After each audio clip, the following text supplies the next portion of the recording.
Hey everybody, Peter Zeihan here, coming to you from Colorado. By the time you see this, I will be long gone and I will be on a month-long backpacking trip in the Sierra National Forest, Yosemite, and the Hoover Wilderness.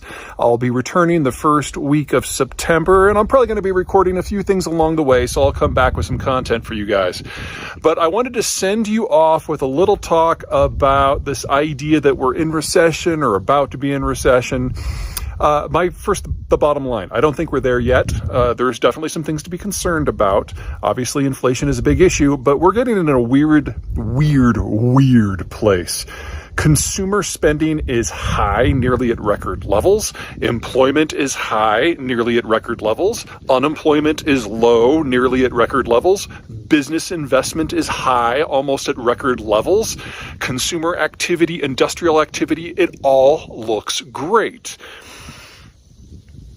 Most of the negative activity we're seeing is in the financial sector.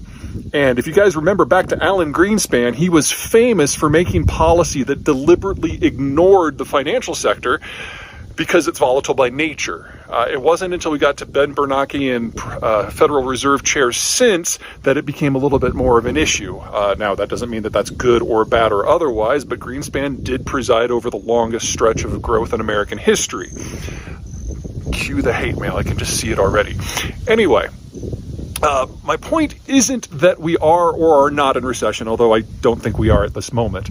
The point is that the relationships between all of the tools that we use to regulate the economy and the economy might not apply anymore.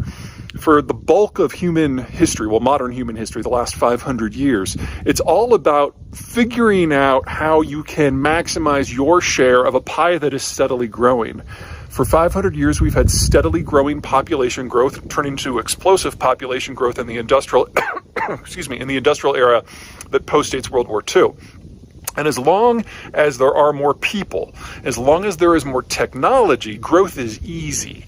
And regulating inflation and growth and employment, all the rest in that environment is something we have a lot of experience in. But that's not the case anymore. The global population is in the process of peaking. The advanced world's population has long since peaked. China's population probably peaked over a decade ago. The average American, by old stats, became younger than the average Chinese back in 2017 or 2018, with the new data out of China suggests it was several years before that.